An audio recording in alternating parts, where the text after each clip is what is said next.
we have Andy Thompson, my buddy from, he's, you know the state representative here from down in the Marietta region. He's a fantastic guy, strong as a big, tall oak tree. Andy, wave so they can all see you and get to know you a little bit.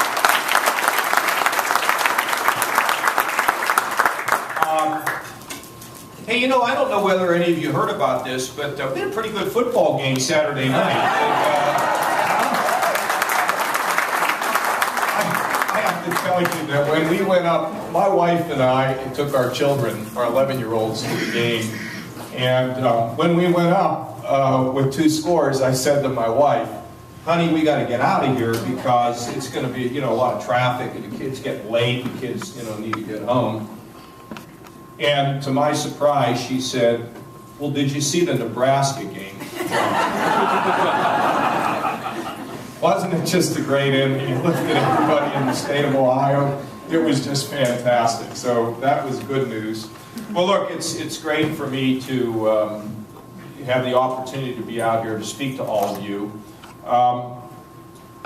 You know, Ohio is, we're beginning to win. And let me tell you a couple things so that you can take them home, and we'll talk a little bit about issue 2. When I came in, we had lost over the last 10 years 600,000 jobs, and in the last year 400,000 jobs. And I mean, that's pretty bad because there were only 2 other states that were doing worse than we were, and that is the state of Michigan and the state of California. And out in California right now, I can tell you there are people actively recruiting companies to move out of that state. And I don't know whether you noticed over the weekend, but Governor Brown has proposed some unbelievable reforms to the whole pension system in California because California is going bankrupt. There's a city in California, Vallejo, that frankly I think is bankrupt now. And they've had to cut their police and their fire and all the public service. And Brown has just proposed that they, I think, from what I remember reading, and I may not be completely accurate, but I think I'm going to be fairly accurate, raise the retirement age to 67. Also saying that you have a guaranteed pension, but we can't give that to everybody. We should have a partial pension, but a partial 401k. And these are very, very bold reforms that Governor Brown is offering in California. California is, frankly, in deep, deep, deep trouble. In fact, there is an insurance company that it is a very unique product. It insures the equity in your home. They're going to launch that product in Ohio, not in California, in Ohio. And they are opening an office in Ohio. Expect to have a couple hundred employees operating in Columbus, Ohio, to launch a product. And if you ask Scott Riles why he's doing it, and apparently I'm told he was on CNBC, and he said, well, because Ohio's the place to be now. They get it right. So, you know, when we look at where we were, and then you add into that, an $8 billion hole in our budget. Now, we're used to the federal government having these holes.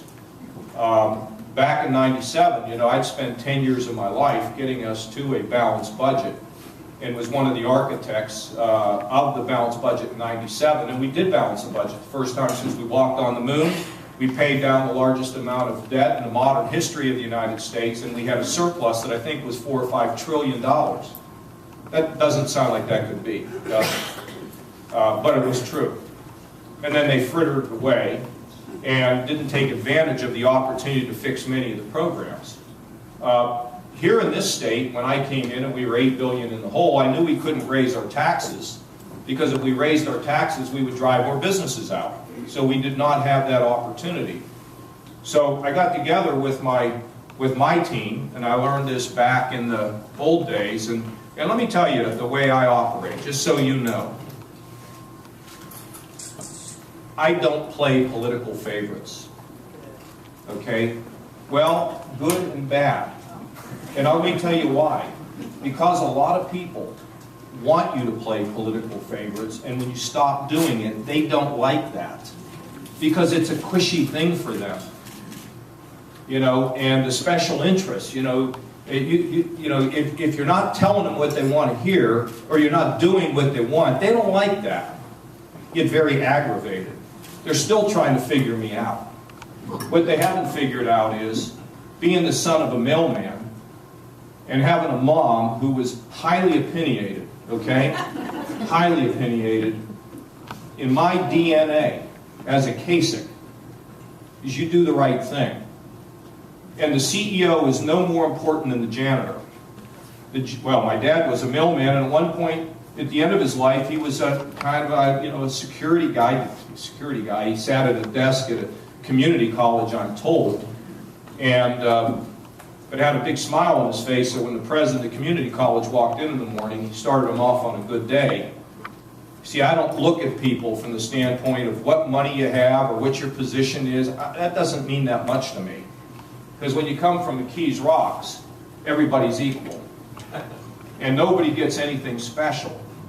So the thing I learned about fighting to balance the budget, and fighting to balance the budget in Ohio, is you do the right thing. You don't have political calculations because you're my uncle or you're my friend, and therefore, you scratch my back, I scratch yours. The minute you do that, you lose faith with the folks that have to be involved in decision making. That doesn't mean you don't have compromises. It doesn't mean you always get it right, but that's the general philosophy. So I had my team, and then I had the good fortune to have some newbies over in the legislature, which are people like Troy, people like Andy, and they were ready to do something. They didn't want to sit around and play politics. They said, let's start to get things fixed. And then there were members in the legislature who had been sitting there for many years, and they weren't doing anything. Why would you want to, I was just with a friend of mine, Matt Huffman, who he drives, I don't know, two and a half hours from Lima. I mean, why would you want to drive 2.5 hours from Lima to sit in Columbus and do nothing? So the legislature was pent up for action. And so we started to move on this $8 billion budget hole without raising taxes. And we made a lot of very good reforms. And I've already been speaking a while here, so I don't want to get into all of them.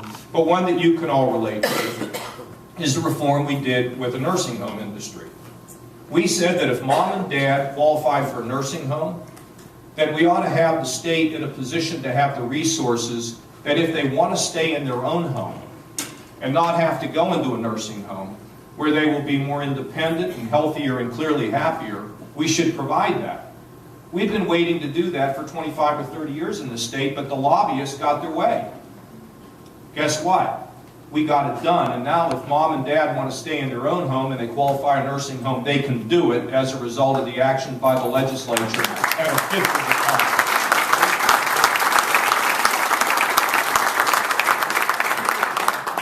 I'll give you another example. We have laws in the state that if you wanted to build, if Gordon Gee wants to build a building at Ohio State, he had to have what's called multiple prime contractors. Is there a builder in here today? Anybody who's in building? Probably anybody? No? Okay. I can call it you, Joe. You can explain it because you heard me say it. But here's the way it works. When you build a house, anybody in here ever build a house? Okay. When you build a house, you get your builder. Then the builder goes out and gets all the little subcontractors. If everything that you do with your house means you have to have a major prime contractor, your costs will go up 20–25%. In Ohio, when we built things, particularly at our universities, we were driving the costs up 20 or 25% because we had multiple prime contractors, and that has been in the law for 134 years. Okay? Guess what? It's gone now. And Gordon Gee says he will save 20 to 25% on the cost of his buildings, which means ultimately we hope that those tuition costs will get moderated as a result of this decision.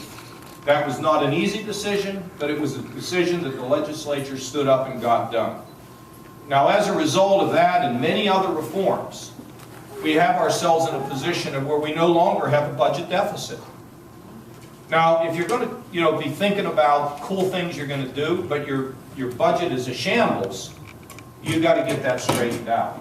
And that's precisely what we did.